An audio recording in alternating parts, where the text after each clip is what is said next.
Olá, uma excelente tarde a todos. Estou falando agora, são 3h30 da tarde, uma segunda-feira, dia 8 de março. E eu estou me debruçando a estudos referente às criações das constituições, né?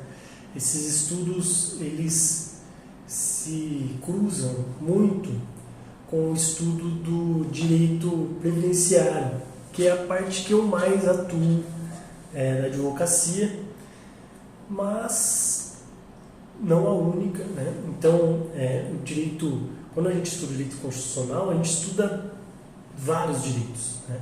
E o direito constitucional ele é base para todos os direitos, eles se ligam ao direito constitucional. Então, lendo uma obra clássica, né, de direito constitucional, que é importante visitarmos obras clássicas para sairmos ali de ficar lendo apenas notícias de jornais, que são importantíssimas também, mas que muitas vezes não se embasam naquilo que estão querendo dizer. Eles apenas falam ali o que está acontecendo no dia a dia, mas não propriamente dito o que levou a acontecer aquilo, né? A essência daquilo. Então, a essência daquilo me trouxe ao estudo desta obra, que chama-se A Essência da Constituição. Uma obra de Ferdinand de La Salle, né, um alemão, que traz reflexões importantíssimas mesmo para todos os conceitos constitucionais e não formais propriamente ditos. Eu gostaria aqui de falar que esse é um vídeo um tanto quanto teórico, mas muito reflexivo, tá? Então, eu quero falar especificamente sobre essa obra, tá? A Essência da Constituição. Se você é um estudante de Direito, ou se você é um estudante de História também, essa é uma obra riquíssima. É uma obra curtinha, ela tem um pouco mais de 30 páginas. Então, é um texto denso, né?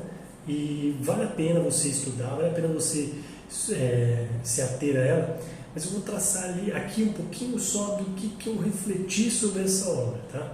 Ela é um dos únicos trabalhos constitucionais ou sobre a sociologia propriamente dita das constituições de alcance acadêmico e popular, que verdadeiramente estuda os fundamentos não formais, tá?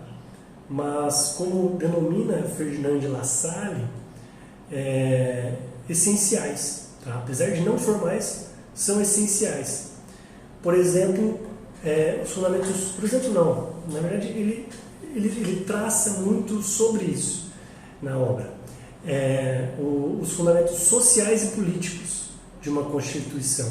O porquê, né? O fundamento é o porquê e o como ela é utilizada dentro da Constituição, né? Então, os fundamentos sociais e políticos da Constituição.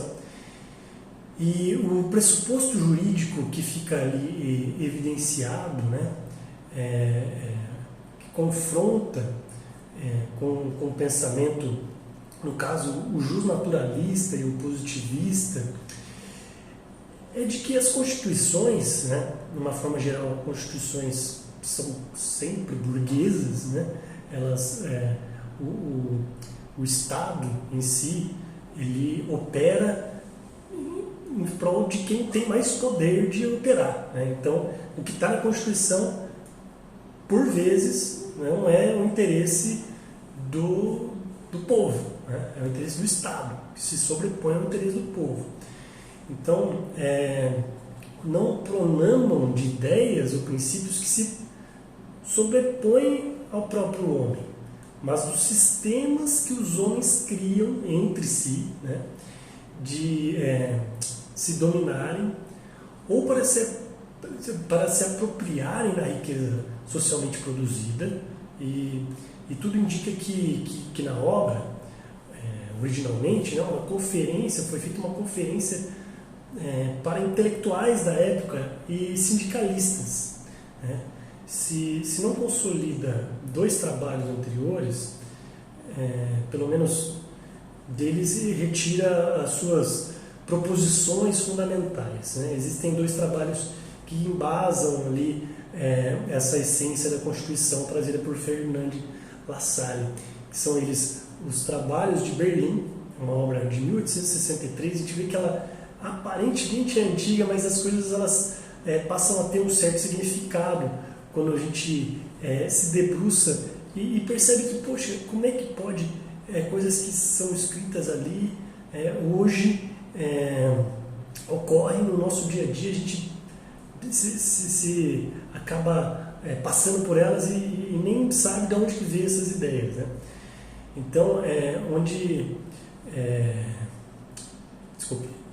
lembrando então que ele utilizou desse folheto, né, aos trabalhadores de Berlim, onde desenvolve a tese do sufrágio universal, a evolução das constituições e critica uma constituição da época chamada Constituição Prussiana, né? E também existe um manifesto que ele também utilizou de base, conhecido como Força e Direito, publicados depois das divergências com os liberais que ele sofreu na época. Mas as opiniões sobre as constituições da época, né, que parecem originárias desses primeiros textos, especialmente a autoritária Constituição Prussiana, não são lisonjeiras, né?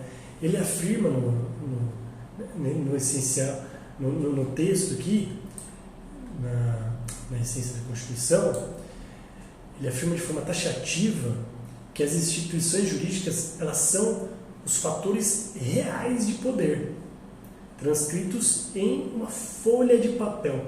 Quando ele fala folha de papel, ele deixa claro que o que está escrito ali não vale nada. O que vale é a aplicabilidade da norma, né? O texto em si, ele é só um texto, ele é só uma folha de papel. E as opiniões dele permitem que nós chegamos a uma conclusão de que ele acredita que o direito dominante, né, a ordem jurídica, ela não tem qualquer tipo de autonomia. Seria um mero instrumento escrito com o objetivo de coagir condutas através da ameaça, através de punições. E essas reflexões, do ponto de vista das modernas teorias jurídicas, né, inclusive sociológicas, ainda são, naquele momento, embrionárias, ainda são, né, iniciais, o que não permitiu a ele, com clareza, desenvolver qualquer tipo de teoria sistemática, sistêmica sobre a ordem jurídica estritamente formal, ou mesmo sobre a ordem jurídica como reflexo das ideologias socialmente dominantes na época. Mas de qualquer forma, e esta é a originalidade e importância do texto, e de todos os pensadores jurídicos ali do século XIX, inclusive entre os marxistas, até mesmo do século XX, né? No caso Lassalle, nesse seu pequeno trabalho, mas muito, muito rico, explicita com límpida clareza os fundamentos sociológicos das constituições, certo? Ou seja, os fatores reais do poder. Para ele, constituem fatores reais do poder o conjunto de forças que atuam de forma política, com base na lei, né, na Constituição, para conservar as instituições jurídicas que existem no momento em que a Constituição está estabelecida. Então, esses fatores, né, constituem esses fatores a monarquia, a aristocracia, a grande burguesia, os banqueiros, e com específicas e especiais conotações a pequena burguesia e a classe operária, e o que elas representam da ciência natural. Então, Lassalle, nesse trabalho, ele não estuda o papel do exército ou das forças policiais como um fator autônomo e real do poder, mas como sendo um instrumento desses fatores, certo? Você vê que a riqueza, né, dessa obra fica explícita nesse sentido, e aí não só isso, a gente precisa sentir como algo contemporâneo também, né? Nesse sentido, Lassalle ele esboça alguns pressupostos sobre as teorias que vêm no exército, nas forças armadas, não um fator real de poder, mas um instrumento do poder político do rei, das monarquias, dos presidentes, nas repúblicas. Então, dessa forma, como em situações teóricas anteriores, Lassalle não analisa o exército como um instrumento do Estado classista, certo? Como vieram a fazer os marxistas, mas como um instrumento do agente unitário do poder, o rei, né?